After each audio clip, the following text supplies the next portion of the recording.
시청자 여러분 안녕하십니까? SBN 뉴스입니다. 유행이 지나거나 작아진 옷들을 어려운 이웃을 돕기 위해 집 근처에 있는 의류수거함에 넣어본 경험들 있으실 텐데요. 그런데 이 의류수거함이 장애인 단체 명의를 빌릴 뿐 대부분이 개인 돈벌이용이고 관리도 부실해 서천군이 내년도부터는 일제 정비 사업을 시작한다고 합니다. 황정한 기자가 취재했습니다. 서천의 한 도로 옆에 놓여있는 의류수거함. 겉은 녹이 슬었으며 홍보물이 붙어있고 이곳저곳에 스티커가 붙어있던 자국이 남아있습니다. 수거함 주변에는 스티로폼 박스와 사람들이 버린 쓰레기들이 널브러져 있습니다. 일대가 쓰레기 무단 투기 장소로 변해 도시 미관을 해치고 있습니다. 한 골목길에는 50m 안에 의류수거함이 두세 개씩 있는 곳도 있는데 개인이나 단체가 일정한 규격 없이 마음대로 설치한 것들입니다. 이곳은 또 다른 의류수거함이 있는 장소입니다. 언덕 밑에는 의류수거함으로 보이는 검은 통이 내팽개쳐져 있고 제 뒤편으로 보이는 의류함에는 장애인 단체를 지칭하는 글씨도 적혀 있습니다. 그러나 정작 의류수거함에 모인 옷들이 불우이웃과 장애인을 위한 것인지는 취재를 해봐도 알 수 없는 경우가 많았습니다. 제가 직접 의류수거함에 적혀 있는 번호로 연락을 한번 해보도록 하겠습니다. 지금 누르신 번호는 없는 번호이오니 확인하시고 다시 걸어주십시오. 현재 서천군이 파악한 의류수거함은 총 219개. 폐기물관리법 제8조 1항에 따라 모두 불법으로 80대는 자진 철거하고 올 연말까지 철거되지 않은 수거함은 모두 강제 철거할 예정입니다. 군은 2016년 말 충남도로부터 1억 원의 예산을 확보해 2017년 말에 160개의 통일된 의류수거함을 만들었을 뿐 정비는 걸음마도 떼지 못한 상태입니다. 서천군이 수거함을 관리하겠다는 조례 제정에만 1년이 걸렸고 의류수거함의 주인을 파악하는 데도 많은 시간이 소요됐기 때문입니다.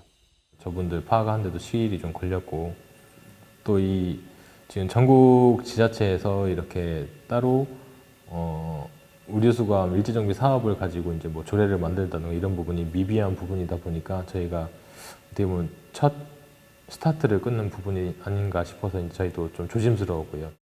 담당 주무부서는 의류수거함 효율적인 운영을 위해 내년 상반기에 공개 모집으로 위탁 운영을 맡기고 연일에 실태평가를 실시해 지속적인 관리를 할 것이라고 밝혔습니다. 대부분이 주인 미상이거나 개인 돈벌이용으로 쓰인 의류수거함. 반드시 필요한 이웃들에게 의류가 전달되는 기부로 자리 잡도록 깨끗하고 투명한 정비 사업이 하루빨리 필요한 실정입니다. SBN 뉴스 황정환입니다. 갓길에 주정차된 차량들 주변에서 쉽게 볼 수 있는데요. 서천군은 문제 해결을 위해 공영주차장 운영과 격일주차제 등 여러 방안을 시행하고 있지만 주민들의 불편은 여전합니다. 앵커 리포트입니다. 서천읍 내 중심도로인 군청로와 서천로 주변 격일주차제 도입으로 갓길에 세워놓은 차량들을 피해가기 위해 운전자들은 중앙선을 넘어 고개 운전을 해야 합니다. 반대 차선에서 오는 차량과 마주할 때면 멈추는 것 외엔 별다른 방도가 없습니다. 군은 읍내 주차 문제로 인한 교통 불편 사항 해소를 위해 8년 전부터 격일 주차제와 고정형 무인 단속 카메라를 동시 운영하고 있습니다. 하지만 편도 1차선의 좁은 도로에 격일 주차제를 시행하면서 아찔한 상황이 연출됩니다. 가게 앞부터 횡단보도 근처까지 주차돼 있는 차들을 피하려다 자칫 사고로 이어질 위험성이 큽니다. 중앙선 침범을 안 하려고 도로 갓길에 차가 이제 주차가 돼 있기 때문에 그쪽으로 바짝 붙어서 가는 동안에 툭 소리가 나서 보니까 그 아동 보호 차량에 달려있는 보조 미러를 떨어뜨린 거예요. 저는 막 그 순간에 엄청 당황을 했거든요. 서천읍 내에만 총 19개의 무료 주차장이 있지만 정작 위치를 알려주는 표지가 없어 중심도로의 주차난은 여전히 심각한 상황입니다. 주차장이 간간히 생기신 입장이긴 한데 그 협소한 주차장이 어디에 있는지 표시가 좀 잘 안 돼 있으셔서 이쪽에 오시는 분들이나 다른 분들은 좀 애로사항을 많이 느끼실 수 있다고 생각하고 있습니다. 주차 공간 부족으로 불가피하게 갓길에 주차를 한 주민들은 불법 주정차 단속에 걸려 과태료를 낼 수밖에 없다고 토로합니다. 공간이 부족해서 그래서 그 가게를 간다든지 그 주변에를 간다든지 볼일을 보러 갈 때는 어쩔 수 없이 그 갓길 주차를 해야 되는데 도로에 저도 물론 스티커를 많이 받아서 저도 모르게 받쳐놓고 들어갔다가 그래서 그게 불합리하다는 생각을 많이 했어요. 이에 해당 부서인 지역경제과에 주차 문제 대책 인터뷰를 요청했지만 난색을 표했으며 격일주차제는 긍정적인 효과를 무시할 수 없다고 밝혔습니다. 또 주차장 표지는 일일이 설치하기에 어려움이 있다며 개선 방안을 고려하겠다는 입장입니다. SBN 뉴스 박선영입니다. 외자 유치와 지방 외교 확대를 위해 중국을 방문한 양승조 도지사가 지난 29일 충남 무역사절단 상담회에 참석했습니다. 중국 선양 부령만달 호텔에서 열린 이날 상담회는 도내 11개 업체가 중국 바이어들과 상담 및 계약을 체결하는 자리로 양 지사는 바이어들에게 충남 기업과 제품의 우수성을 설명했습니다. 이어 랴오닝성 성정부를 비롯한 각계각층 인사가 참석한 충남지우의 날 행사로 자리를 옮겼으며 행사에는 양지역 풍경을 담은 사진이 전시됐고 전통 공연이 열리는 등 상호 우위를 다졌습니다. 충남도는 지난 30일 도청 상황실에서 취약계층 아동의 올바른 성장을 위한 업무 협약을 체결했습니다.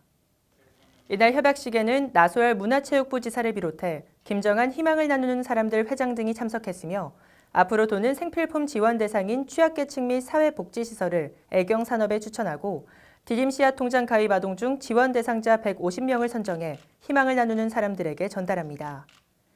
협약 내용은 애경산업이 취약계층 및 사회복지시설에 1년에 10억 원씩 5년 동안 50억 원 상담의 생필품을 지원하고 희망을 나누는 사람들이 취약계층 아동의 디딤씨앗 통장에 매달 1인 2만 원씩 5년간 1억 8천만 원을 지원합니다.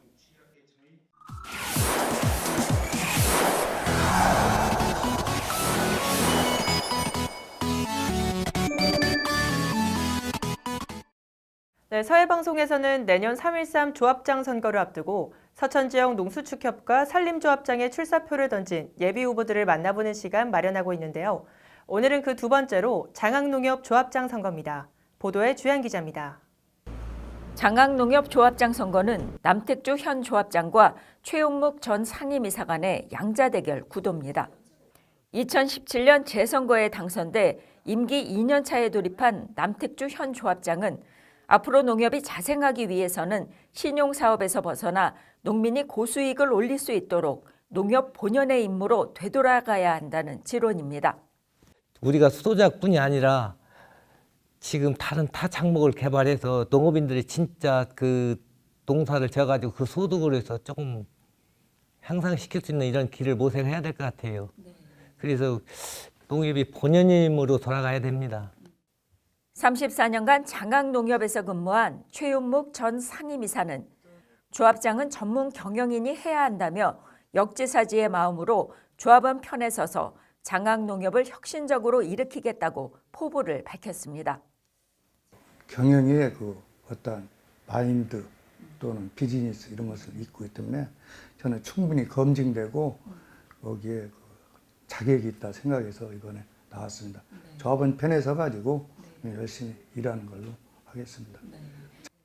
남조합장은 쌀농사는 식량 안보 차원에서 국가가 지원하고 육성해야 한다고 주장했습니다. 그는 또 소득이 없어 젊은 후계 농업인이 도시로 떠나는 악순환이 반복된다며 이들이 고향으로 돌아와 농촌을 지킬 수 있도록 농협도 일조해야 한다고 말했습니다. 우리 중앙회장님이 농업인들도 5천만 불 시대를 만들자고 이렇게 노력하고 있는데 그걸 하기 위해서는 앞으로 농업인들이 생산하는 물건을 우리 농협에서 완전히 그 소득 보장을 해줄 수 있게끔 출하를 해서 이런 체계로 만들지 않아야 되나 하는 생각이 들어요. 그래서 앞으로는 생산 지도도 물론이지만 이 판매하는 데 주력을 하겠습니다. 최 전 상임이사는 장목반을 활성화해 수익의 다변화를 창출하는 것은 물론 농민들이 생산한 농산물 판매를 최우선 사업으로 추진하겠다고 밝혔습니다. 그는 또 농업 후계자 양성이 시급한 과제임을 지적하며 이들을 위한 지속적인 영농교육에 심혈을 쏟겠다고 말했습니다. 우선 그 농산물 판매에 우선적으로 하고 생활물자 거의 활성화 시켜가지고 로컬 푸드장을 해서 그 농민들이 생산한 그 농산물을 팔아주고 수도제약도 물론 중요하지만은 저 덕암리라든가 거기 포도 또 남전의 고구마라든가 옥북의 그 채소 단지 장목반을 활성화 시켜가지고 수익의 다변화를 하는데 앞장서겠습니다. 지난 선거에서 당선 무효 선고를 받은 백석기 전 조합장이 불출마로 가닥을 잡으며 선거 지형이 변화된 장학농협 조합장 선거. 이러한 선거 지형이 어떤 후보에게 유불리로 작용할지 선거가 다가올수록 세간의 관심이 쏠리고 있습니다. SBN 뉴스 주향입니다. 동백대교 개통을 앞두고 서천군과 군산시는 양 지자체 간 화합과 번영을 기원하는 동백나무 기념식수 행사를 가졌습니다. 노방래 서천군수와 강임중 군산시장을 비롯해 양 지자체 의회의장 등이 참석했으며 동백대교 양쪽 시군에 동백나무 각 2주씩 화합과 번영의 꿈을 담아 식재했습니다. 한편 동백대교는 장안급 원수리부터 군산시 해망동까지 3.18km, 왕복 4차로를 연결한 교량으로 12월 27일 정식 개통됩니다. 서천군은 관내 주요 관광지 10개소를 대상으로 무료 와이파이 서비스를 제공합니다. 군은 문화체육관광부 주관 2018 관광지 무료 와이파이 구축 지원 공모 사업에 선정돼 1억 2천만 원의 사업비로 금강하구뚝과 장항 미곡창고, 한산모시관과 장항 스카이워크 등 10개소에 24개 와이파이 무선 접속 장치를 설치했습니다. 특히 내년 도민체전이 개최될 서천군 종합운동장 주변 지역을 대상으로 와이파이를 구축해 이에 따라 서천군을 찾는 관광객들이 데이터 요금 걱정 없이 무료로 인터넷 사용이 가능해졌습니다. 서천군 시초면 행정복지센터는 시초면 관내 17개 마을, 22개소 버스 승강장에 대해 일제 대청소를 실시하고 있습니다. 이번 청소 작업은 지난 26일부터 시작해 12월 20일까지 마무리될 계획이며 클린농어촌 일자리 프로젝트 사업에 참여한 근로자 3명을 중심으로 진행 중입니다. 시초면은 승강장 주변 쓰레기 줍기와 의자 청소, 거미줄 제거와 불법 부착된 광고물 제거 등 청소 작업을 실시해 버스이용 승객에게 쾌적한 편의 환경을 제공하고 있습니다. 서천군 봄의마을에서 성탄절 기념탑 점등식이 열렸습니다. 지난 30일 열린 점등식은 다가오는 성탄절을 앞두고 서천군 기독교연합회 회원 및 주민 100여 명이 참석해 주민 화합을 도모하는 행사입니다. 이날 행사는 1부 찬양, 2부 이준 목사 인도로 예배가 진행됐으며 3부 정진모 목사의 축사를 비롯해 4부 카운트다운 및 점등의 순으로 진행됐습니다. 이상으로 SBN 뉴스를 모두 마치겠습니다. 시청해주신 여러분 고맙습니다.